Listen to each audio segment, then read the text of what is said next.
Before we dive into one of the most shocking moments in modern royal history, make sure to hit that subscribe button and turn on notifications so you never miss our royal revelations.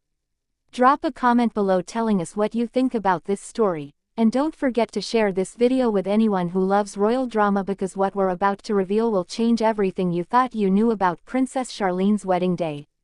The world watched in awe as former Olympic swimmer Charlene Wittstock prepared to marry Prince Albert of Monaco in what was supposed to be the fairy tale wedding of the century, but behind the glamorous facade of designer gowns, glittering tiaras, and champagne toasts, something extraordinary was happening that the cameras didn't capture.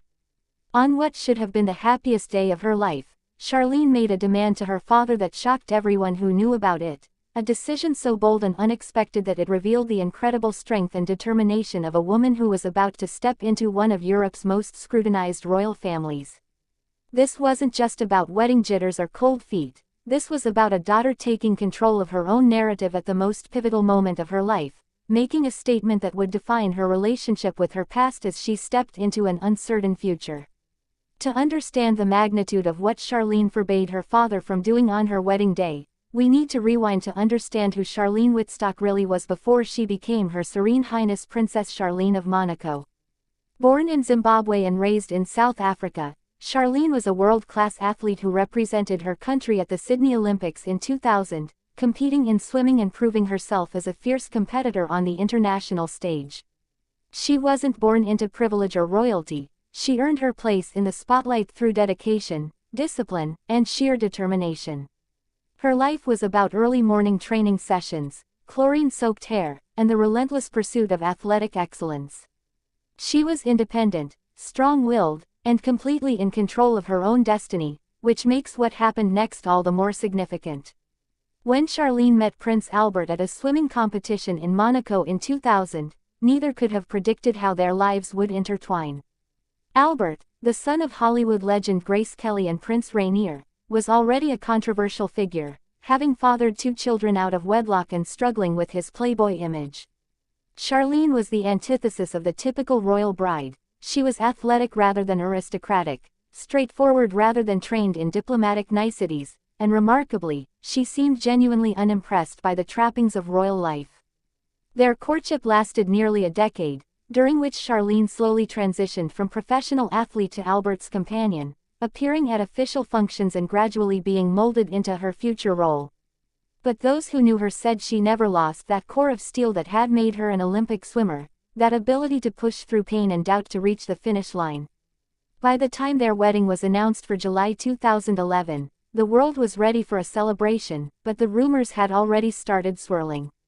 Reports emerged that Charlene had attempted to flee Monaco just days before the wedding, that her passport had been confiscated, and that she had been in tears at multiple pre-wedding events.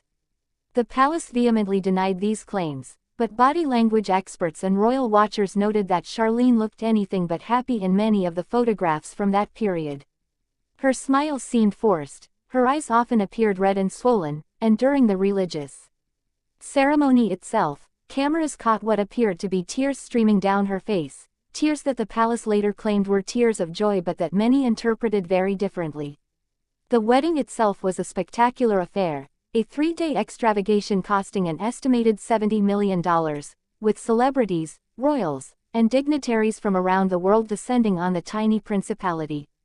Charlene wore a stunning Armani gown reportedly featuring 40,000 crystals and requiring 250 hours of labor. The civil ceremony took place on July 1, followed by the religious ceremony on July 2 at the palace's courtyard, officiated by Monaco's archbishop. Every detail was choreographed, every moment planned, every appearance carefully staged for the cameras broadcasting to millions worldwide. But it was in one of these carefully planned traditional moments that Charlene made her stunning decision. According to sources close to the wedding, Charlene explicitly forbade her father, Mike Wittstock, from giving a speech at the wedding reception. In most Western weddings, the father of the bride's speech is a cherished tradition, a moment for a father to share memories, offer wisdom, and publicly give his blessing to the union. It's emotional, it's expected, and it's deeply symbolic of a father entrusting his daughter to her new husband. But Charlene said no. She made it crystal clear that while she wanted her father present, while she wanted him to walk her down the aisle, she did not want him to speak publicly about her, about their relationship, or about the marriage she was entering.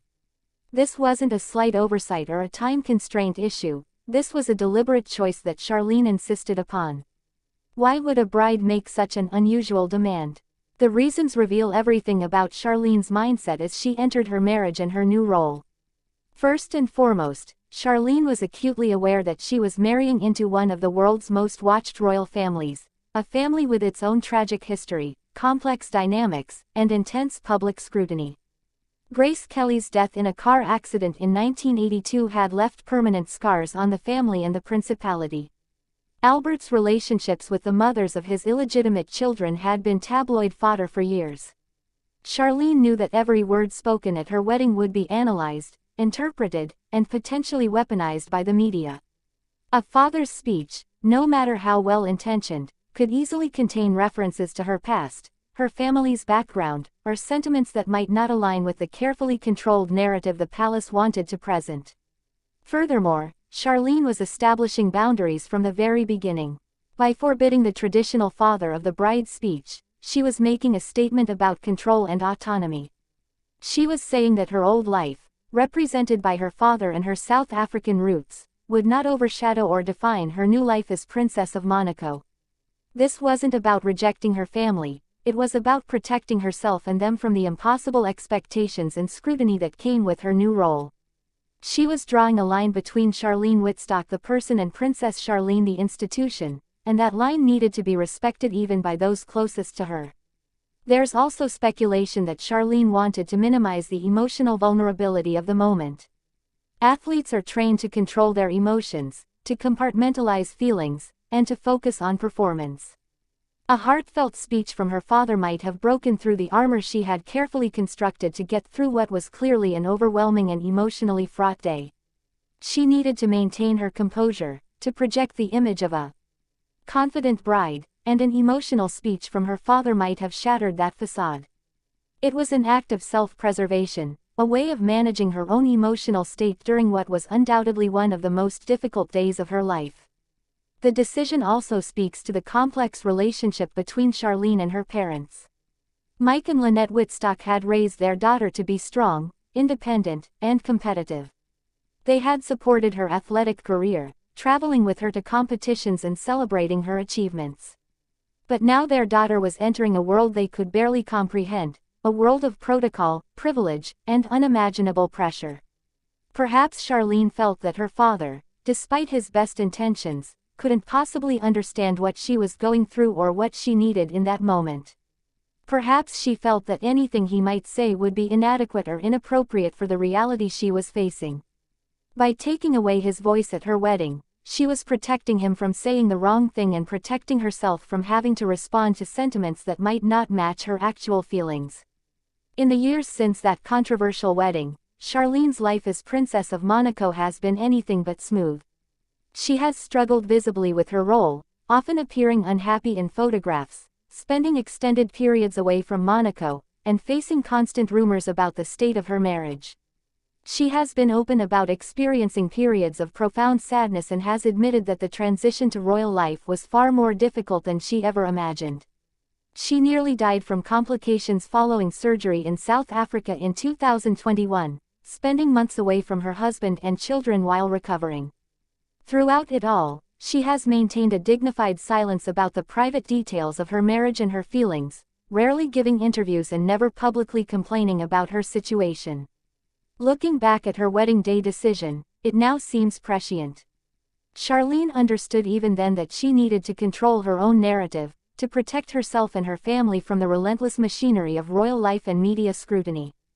By forbidding her father's speech, she was establishing that she alone would decide what parts of her life would be public and what would remain private. She was setting boundaries that she knew would be essential for her survival in a role that demanded everything while giving very little in return. It was an act of courage disguised as protocol, a moment of personal power in a day that otherwise seemed designed to diminish her individuality and absorb her into the Monaco royal brand. The story of what Charlene forbade her father on her wedding day is ultimately a story about a woman trying to maintain her identity and autonomy in circumstances that threatened to overwhelm her. It's about the impossible choices that come with marrying into royalty, the sacrifices demanded, and the small acts of resistance that preserve dignity and selfhood.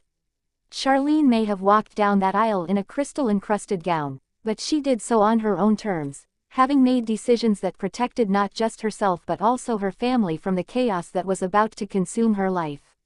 Now knowing the truth behind Princess Charlene's shocking wedding day demand and understanding the strength it took to make such a decision in the face of overwhelming pressure and expectation, we have to ask ourselves the difficult question: was Charlene's decision to forbid her father's speech an act of self-preservation that saved her from even greater pain, or was it the first sign that she already knew she was making a terrible mistake?